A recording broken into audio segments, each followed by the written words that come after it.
Muy bien, buenos días. Estamos contentos con las caras nuevas que vemos esta mañana. Queremos regalaros al final un ejemplar de la Biblia, del Evangelio de Juan, que podéis llevar gratis para poder leer la historia de la que estamos hablando en esta mañana, la resurrección del Señor Jesús. Hemos cantado una canción de las tres nuevas, que son las tres nuevas. Una de ellas dice «Llévame a la cruz». La verdad que propusimos la semana pasada comenzar una breve serie acompañando a las tres Marías y a Salomé junto con Juan, que estaban justamente al pie de la cruz para escuchar las últimas palabras que salieron de la boca de Jesús. ¿De acuerdo? Salieron 7 palabras y 3 de esas palabras eran oraciones que Jesús hizo precisamente desde la cruz. Y como estamos con una serie de Ora como Jesús, pues no podíamos quedarnos sin reflexionar sobre las últimas oraciones de Jesús y qué es lo que dijo en ese momento, ¿de acuerdo? Así que vamos a tener una palabra de oración y vamos a entrar a la segunda parte de la serie con la que vamos a terminar. Vamos a iniciar la semana que viene, si Dios quiere, una nueva serie basada en un libro del Antiguo Testamento chiquitito que a veces pasa desapercibido, pero es sumamente importante y clave en toda la historia de la salvación, que es el libro de Ruth, ¿de acuerdo? La Moabita. Así que el domingo que viene comenzamos con una nueva serie. Vamos a orar. Señor, te damos gracias por el privilegio de estar aquí, de escuchar tu palabra, de entender todo lo que tú nos has propuesto, todo lo que tú nos has dado, Señor, a través de tu enseñanza, de tu vida, de tu ejemplo, de tu obra en la cruz. Señor, gracias también por el hecho de la resurrección, que esto es algo inaudito, algo que la gente, el mundo esperaba que pasase, pero pasó en tu persona y va a seguir pasando porque tú lo has prometido con aquellos que te aman y que te siguen. Señor, gracias por la resurrección y todo lo que supone para nuestra vida, para nuestra fe, Señor, para nuestra esperanza. Y ahora ayúdanos, Señor, a escuchar lo que tú tienes que decir y lo que tú dijiste desde la cruz, que también lo dijiste a cada uno de nosotros, en tu nombre. Amén. Decíamos que Jesús fue crucificado a las 9 de la mañana y murió a las 3 de la tarde.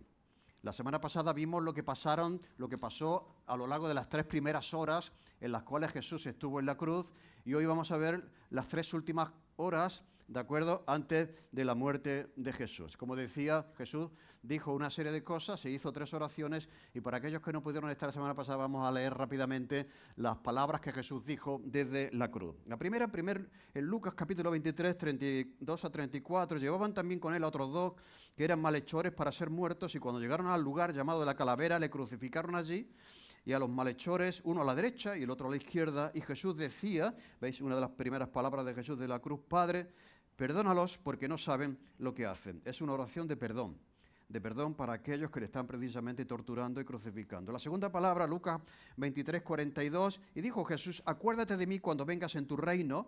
Entonces Jesús le dijo: de cierto te digo que hoy estarás conmigo en el paraíso. Es una palabra dirigida a uno de los ladrones que confesó finalmente que Jesús era quien dijo ser y que no merecía estar en esa cruz. Así que le dijo: acuérdate de mí cuando vengas en tu reino, lo cual demostraba fe, que Jesús era el Mesías, que iba a establecer un reino, y Jesús le dijo: no tienes que esperar hoy mismo, en base a esa confesión, no tienes que hacer nada, no tienes que ser bueno, ¿de acuerdo? Pues hoy vas a estar conmigo en el paraíso por creer que yo soy el Salvador y el Rey de ese reino que viene. La tercera palabra en Juan capítulo 19, cuando vio Jesús a su madre y al discípulo a quien él amaba.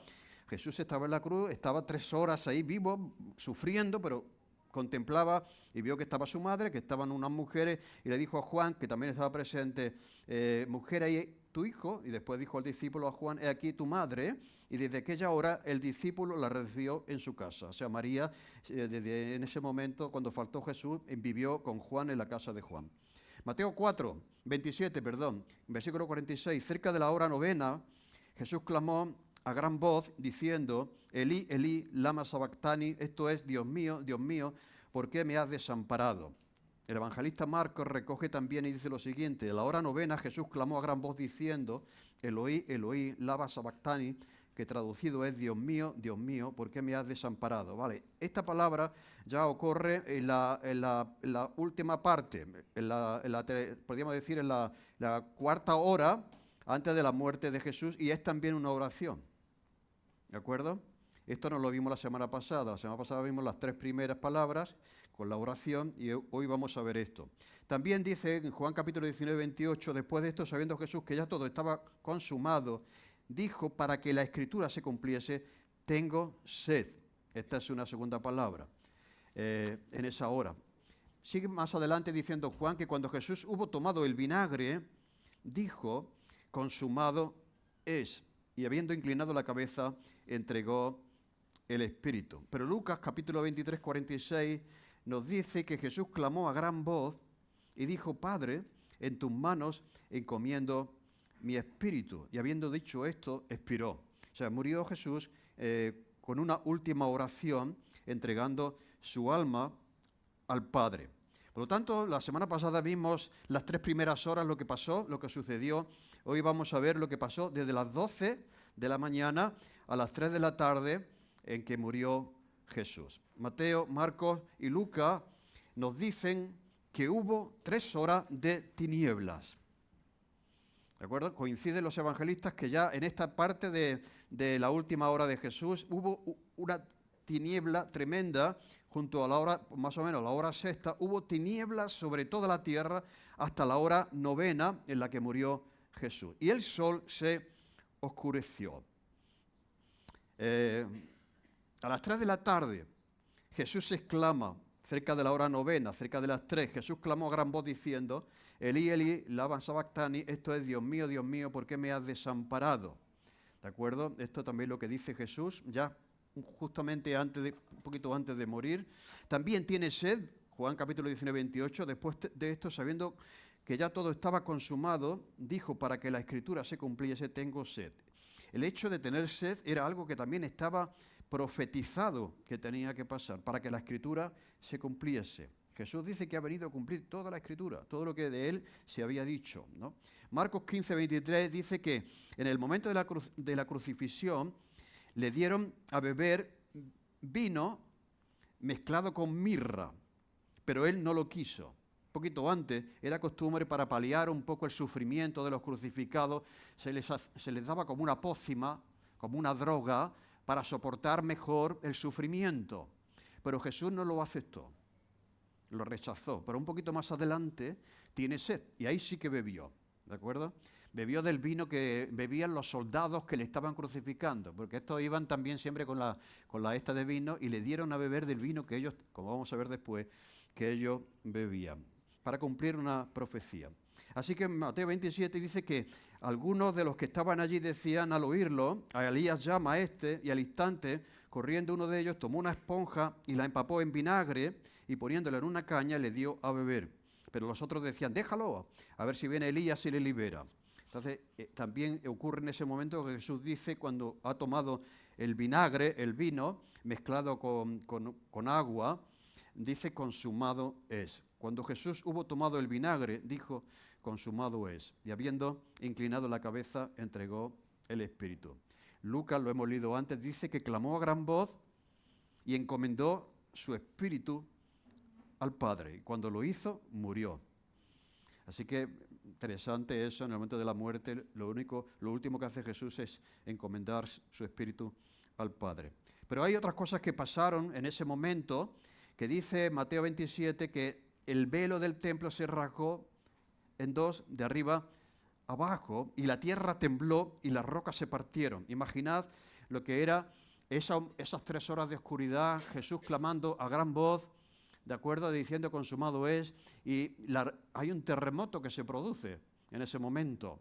De hecho, estaba mirando por internet si hay una roca que se conserva, que previamente está partida y probablemente de una manera no racional, ¿de acuerdo? Y probablemente era el efecto de ese gran terremoto que se produjo en ese momento. Eso genera que el centurión, que está ahí presente, dice el centurión y los que estaban con él guardando a Jesús, visto el terremoto y las cosas que habían sido hechas, temieron en gran manera y dijeron, verdaderamente este era Hijo de Dios.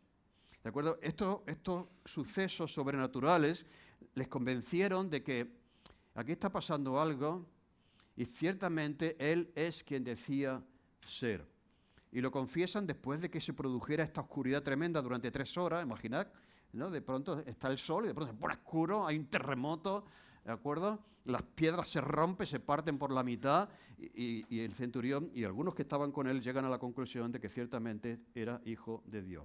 Dice Marcos 15:39, el centurión que estaba frente a él, viendo que después de clamar había expirado, dijo así, verdaderamente este hombre era hijo de Dios. No solamente la oscuridad, ¿de acuerdo? No solamente el terremoto, sino que Marcos también señala que viendo que después de clamar había expirado así, dijo, o sea, otro elemento, el testimonio de Jesús en la cruz también, no solamente los sucesos que le acompañan, sino el testimonio de Jesús en la cruz llega a tocar el corazón del centurión. Lucas 23 dice que cuando el centurión vio lo que había acontecido, dio gloria a Dios diciendo, verdaderamente este hombre era justo. Y toda la multitud de los que estaban presentes en ese espectáculo, porque lo montaban como un espectáculo para escarmentar también a la gente, viendo lo que había acontecido, se volvían golpeándose el pecho. Era como una señal de que se habían equivocado, habían cometido una injusticia con esta persona, con la persona de Jesús. Los que no le abandonan, y esto también es una cosa que sucede, ya lo dijimos la semana pasada, y le acompañan hasta el final, son las mujeres.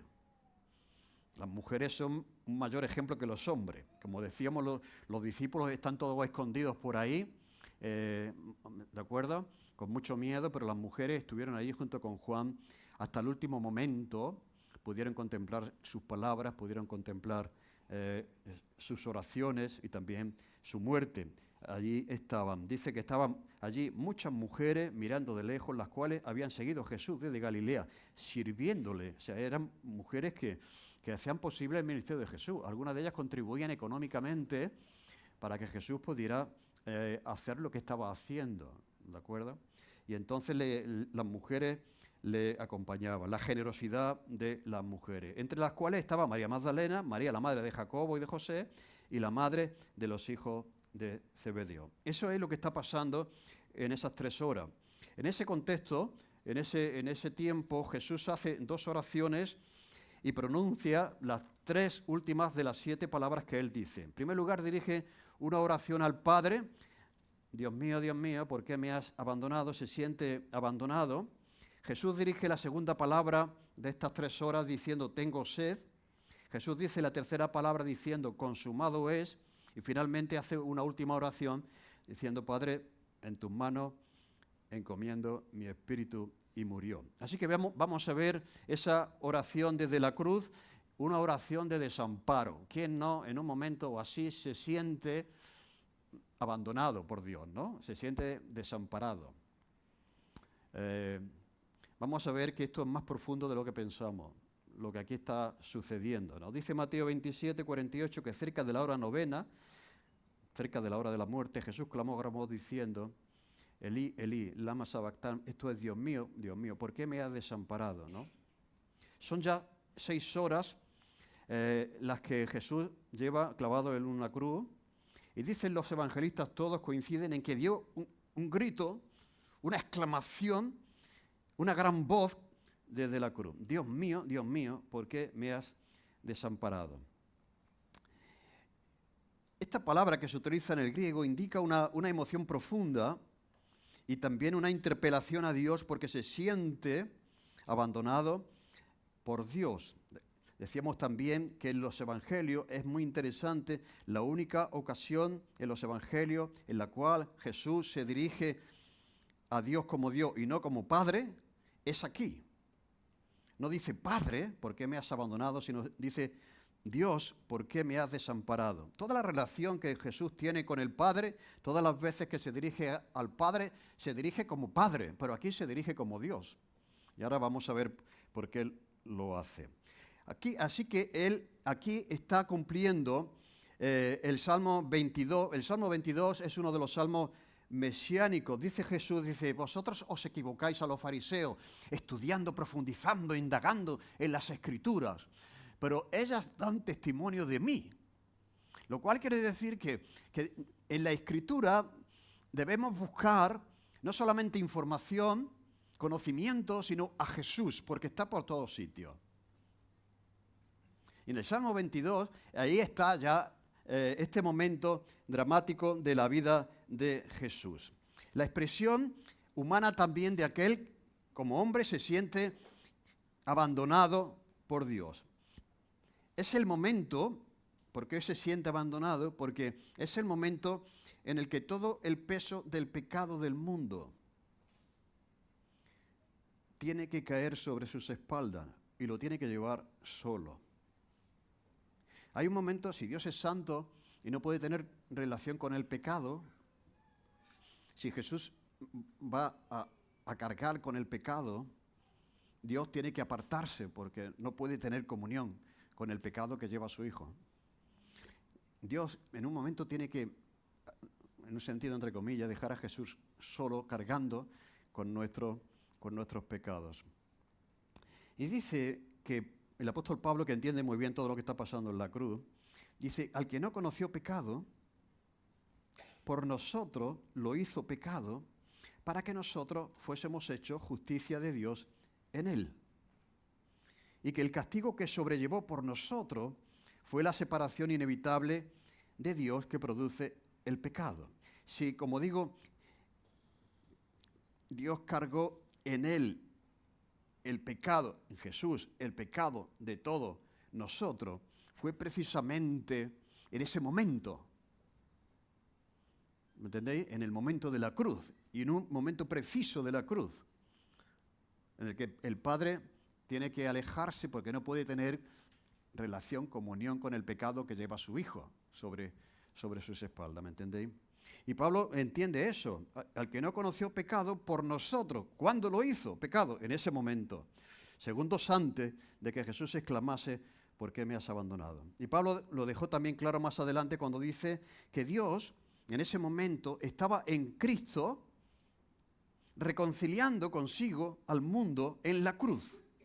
O sea, el pecado genera una separación siempre, ¿no? A veces la gente piensa, oye, esto del pecado, esto es cosa de la religión, cosa de... No, mira, cuando tú haces algo incorrecto a tu pareja, se produce una separación, ¿o no? Que luego quiere restablecer, ¿de acuerdo? Dame un besito, le dice, dame un besito. Venga, no, pelillos a la mano. No, así no se resuelven las cosas. Tiene que haber el perdón, ¿a que sí? ¿De acuerdo? O sea, que no es una cosa de la religión, que cuando uno hace algo que está mal, se produce siempre una ruptura de esa relación, ¿o no? ¿Cómo se arregla eso? ¿Y cómo se arregla la ruptura de la relación del hombre con Dios? A través de la cruz de Cristo, ¿no? Que le dice el apóstol Pablo, ¿no? Dios estaba en ese momento en Cristo reconciliando consigo al mundo en medio de la cruz. Por eso Isaías dice, despreciado, desechado entre los hombres, varón de dolores, experimentado en quebranto, y como que escondimos de él el rostro, fue menospreciado, no lo apreciamos. Ciertamente él llevó nuestras enfermedades y sufrió nuestros dolores en ese justo momento.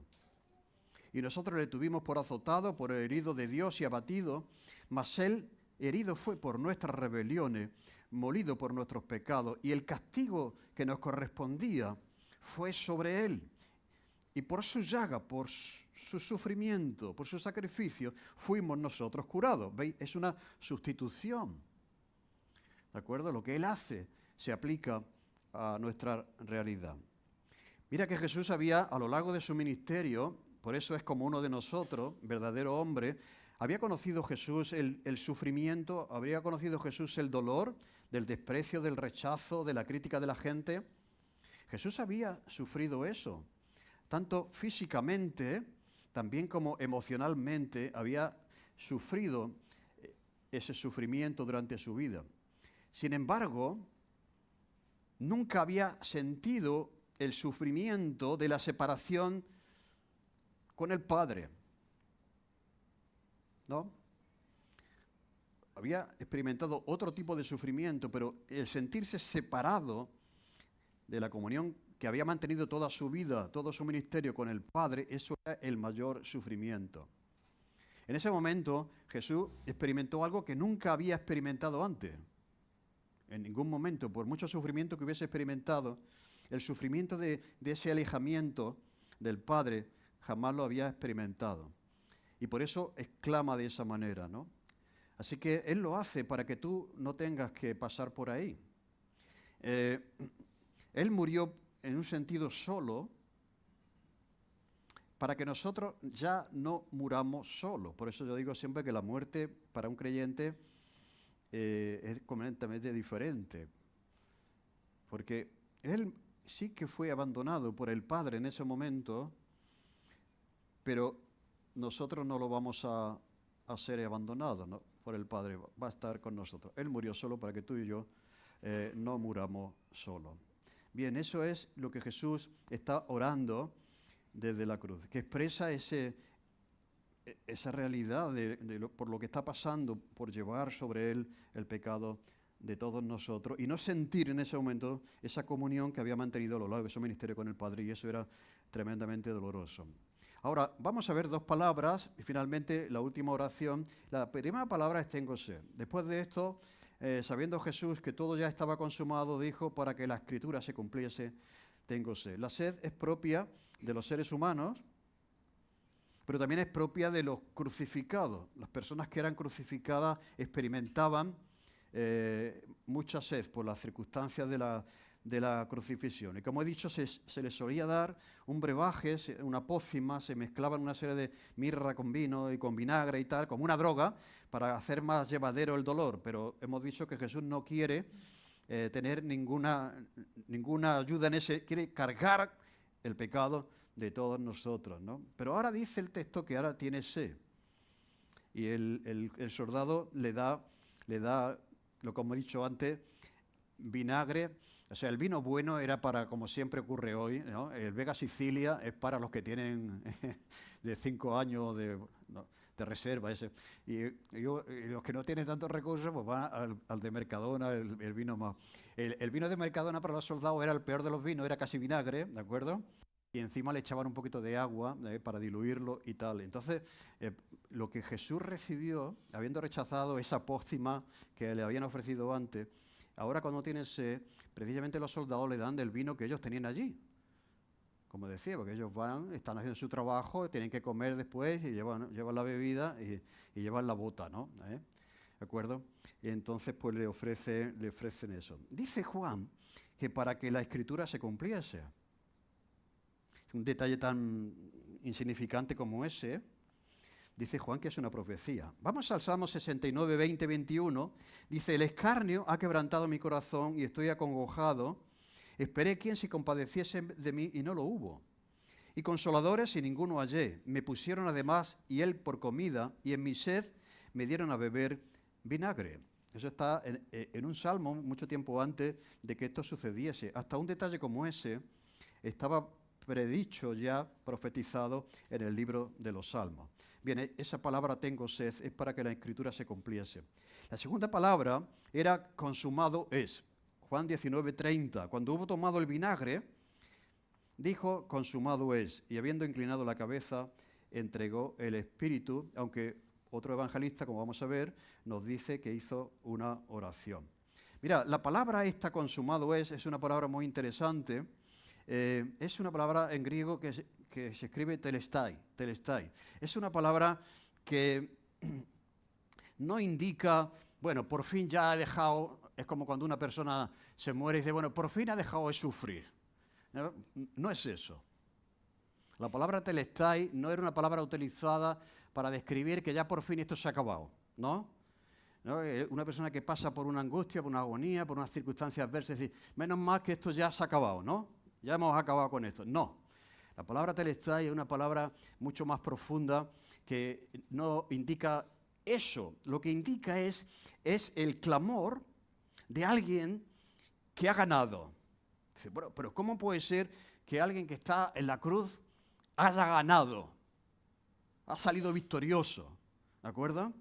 Pues sí, telestai significa no el clamor, la decepción de alguien que ha terminado mal en su vida, sino el clamor de alguien que ha vencido, que ha ganado. Dice León Morris, que es un comentarista, este no es el gemido de los derrotados ni el suspiro de resignación de alguien que sufre. Es el triunfante reconocimiento de que ahora ha cumplido plenamente la obra que vino a hacer.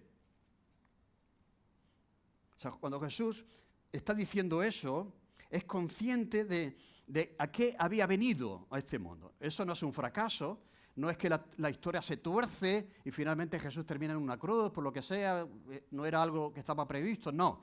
Eso estaba previsto, estaba profetizado y a eso vino.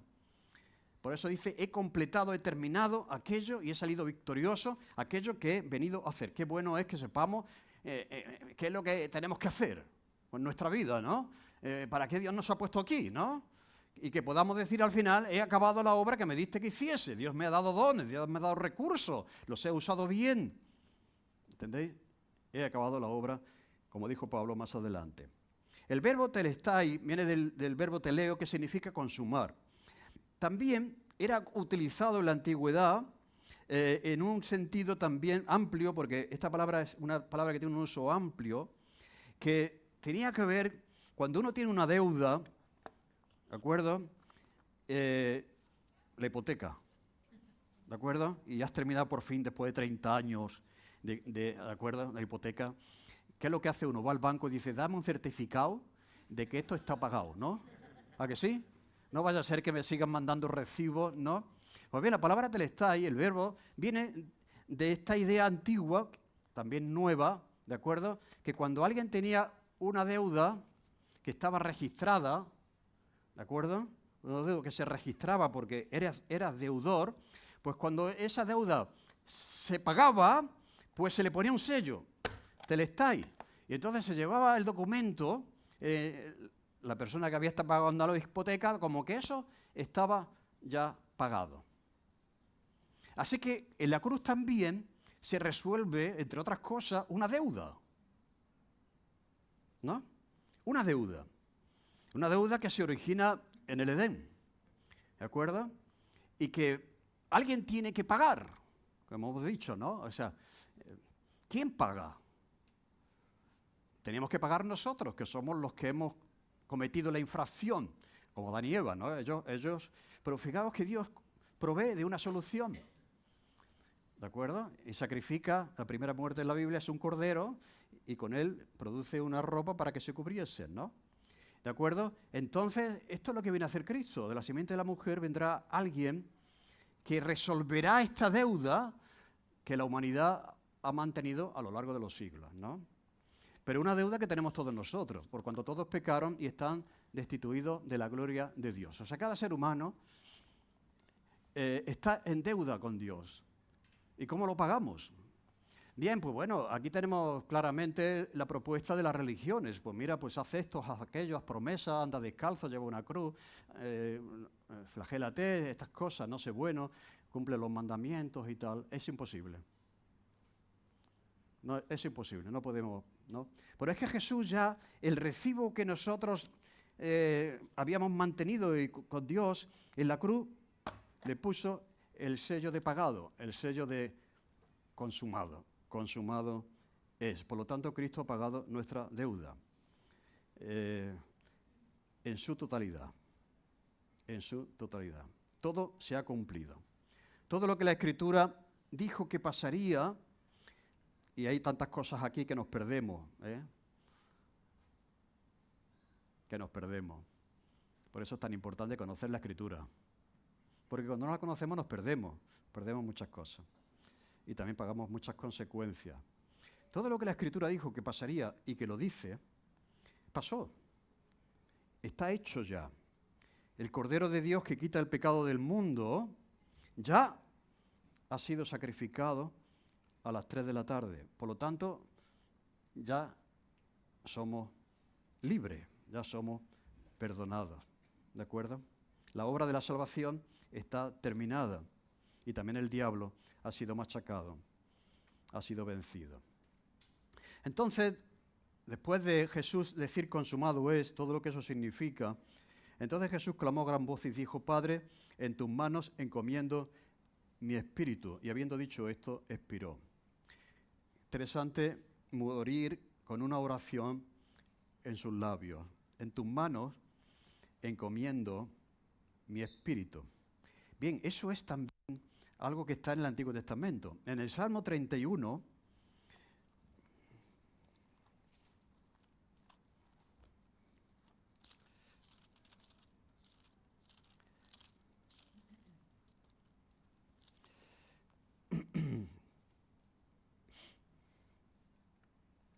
versículo 31, versículo 5, dice, versículo 4 termina diciendo, pues tú eres mi refugio. Este es un salmo también mesiánico que se llama, hay salmos que están apuntando a la vida y obra de Jesús, ¿no? Y dice el versículo 5, en tu mano encomiendo mi espíritu. O sea, es una frase que ya estaba dicha en uno de los salmos, en este caso, en este Salmo 31, versículo 5. Pero hay una diferencia entre lo que dice ahí y lo que dice Jesús. ¿Habéis notado cuál es? Bien, lo que dice Jesús es Padre. Lo que viene después, en tu mano encomiendo mi espíritu, es lo que estaba en el Salmo, pero él añade la palabra Padre. Bien, ahora ya, una vez que se ha consumado la obra, ya se dirige a Dios como Padre, ¿no? Pero este salmo, es muy interesante este dato, ¿no? Era el que utilizaban los padres cuando acostaban a sus hijos.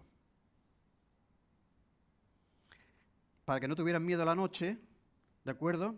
Los padres, en lugar de decir, Jesucito de mi vida, tú eres niño como yo, por eso te quiero tanto y te doy mi corazón, tómalo, tómalo.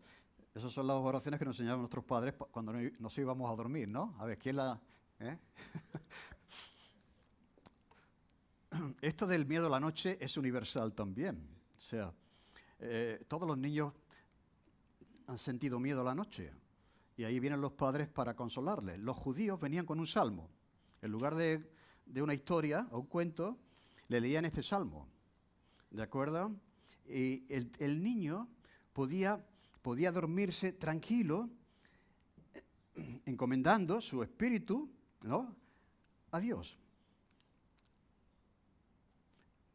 Es algo también que podemos hacer los padres cristianos, ¿no? Si nuestros hijos tienen miedo, pues decirle, Padre, en tu mano encomiendo mi espíritu. Y buenas noches, hijo, que tengan una buena noche.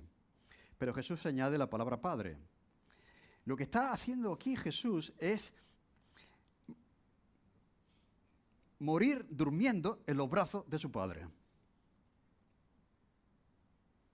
Él se entrega a ese momento de la muerte como un niño que duerme confiado en los brazos de su Padre. No sé si la muerte te aterra, nos da miedo, nos da temor, pero no tiene por qué. O sea, si no tienes a Cristo, tiene por qué. Pero cuando tenemos al Señor Jesús, no tiene por qué que tengamos miedo a ese momento, ¿no? Porque Jesús utilizó esa palabra que los padres utilizaban para calmar a sus hijos en el momento de dormir, para referirse al momento en el que Él dormiría plácida y tranquilamente en los brazos de su Padre. Así que murió como un niño confiado en los brazos de su Padre. Es bonito eso, ¿no? Padre, en tus manos encomiendo mi espíritu. Cuando pasa eso, expiró, dice, que murió en el momento de pronunciar esas palabras, y pasan cosas, ¿no? La primera cosa que pasa es que hay una respuesta por parte de la gente. El centurión y los que estaban con él guardando a Jesús, visto el terremoto y las cosas que habían sido hechas, temieron en gran manera y dijeron verdaderamente, este era Hijo de Dios. Dice Marcos que el centurión también dice verdaderamente este hombre era el Hijo de Dios. Y también Lucas, cuando el centurión vio lo que había acontecido, dio gloria a Dios diciendo verdaderamente este hombre era justo. Y toda la multitud de los que estaban presentes en ese espectáculo, viendo lo que había acontecido, se volvieron golpeándose el pecho. O sea, llegaron allí como una fiesta. ¡Ay, hoy hay crucifixión! Vamos a ver, ¿no? Como un espectáculo. Y volvieron habiendo cometido un tremendo error, ¿no? Habiéndose equivocado. Por eso se golpeaban como diciendo, hemos cometido una tremenda injusticia. porque también Dios acompañó, el Padre acompañó con eventos extraordinarios, que ciertamente Él era quien dijo ser. El centurión y la multitud se conmueven profundamente cuando ven morir a Jesús, y es curioso que en esa muerte ya Jesús está logrando lo que en la vida no había conseguido. Es ablandar el corazón duro de la gente. Y aquí ya se cumple el dicho que cuando os acordáis, cuando Jesús se despide de los discípulos, dice, cuando yo fuere levantado de la tierra, cuando yo sea crucificado, a todos atraeré a mí mismo. O sea, a lo largo de su ministerio, con todas las cosas que hizo, atrajo a muy poquito. Así que no te desanimes, ¿no? Cuando tú hablas a alguien y dices, oye, es que no hace caso y tal, mira, Jesús atrajo a muy poquitos, pero justamente desde el momento en que es crucificado, empezó a atraer a todos. Lo cual quiere decir que lo que pasa en la cruz tiene tal poder y tal magnetismo que ya el centurión fue el primero de los atraídos por la obra de la cruz. Lo había dicho. Es necesario que el trigo muera para que dé fruto, y tan pronto como ocurre eso, ya está empezando a dar fruto en la persona del centurión. El magnetismo de la cruz había comenzado a obrar ya desde el último suspiro de Jesús. Y eso es lo que ha ocurrido con nosotros, ¿no? La cruz era algo incomprensible. Dice Pablo que para mucha gente esto es locura. Pero para nosotros, para el que entiende lo que está pasando ahí, ciertamente es poder de Dios para salvación de todo aquel que cree. Y ciertamente cuando uno entiende la cruz dice, así que Jesús ha hecho todo lo que había que hacer. Ha puesto el sello de la deuda, ¿no? Ahora solo falta que tú cojas el recibo y recibas ese perdón que Él ha realizado, ¿no? Te toca a ti creer como creyó el buen ladrón. Te toca a ti creer, reconocer quién es Jesús como lo hizo el centurión y algunos de los que estaban allí presentes. Primero creer, después nos toca seguir, porque ¿cómo no vamos a seguir a alguien que ha hecho semejante cosa, no? ¿No? Sino que, sí. Yo digo, vamos a ver, si Jesús, estamos celebrando la resurrección, ¿no? Si Jesús ha resucitado, ¿qué hacemos siguiendo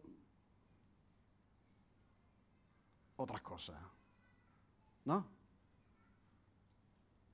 ¿Qué hacemos siguiendo otras cosas? Persiguiendo otras cosas.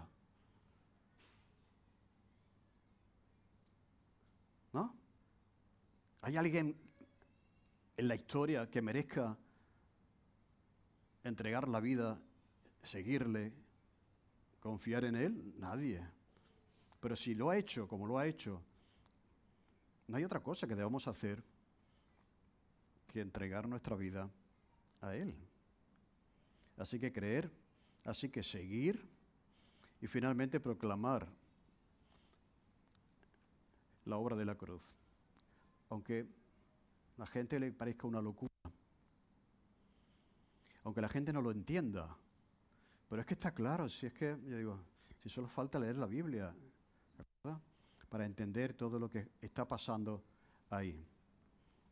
Así que, si no tienes al Señor todavía, no has recibido el recibo de que está pagado. Él lo ha hecho por ti, pero es importante que tú digas, Señor, gracias por haber ocupado mi lugar, gracias por haber pagado mi deuda. Ya tengo comunión con el Padre.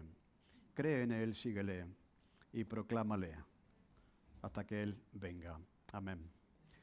Oh Señor, es un misterio que tú has realizado por nosotros, que muchas veces nos quedamos en la superficie. Ayúdenos, Señor, a descubrir cada día más todo lo que tú viniste a hacer por amor por nosotros, Señor, y también a seguir entregando, confiando en ti, siguiéndote, proclamándote, Señor, a este mundo.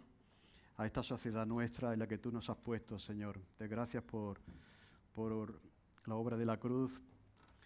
Señor, gracias por haber pagado nuestra deuda. Gracias por haber cogido nuestra mano y habernos acercado de nuevo al Padre del que estábamos separados por nuestra culpa, por nuestra rebelión, por nuestros pecados, Señor. Te damos gracias. Gracias, Señor, por las oraciones que tú has hecho a lo largo de esta serie que hemos visto, Señor, y ayúdanos, Señor, a descansar, creer y seguir y proclamarte a ti. En el nombre de Jesús, amén.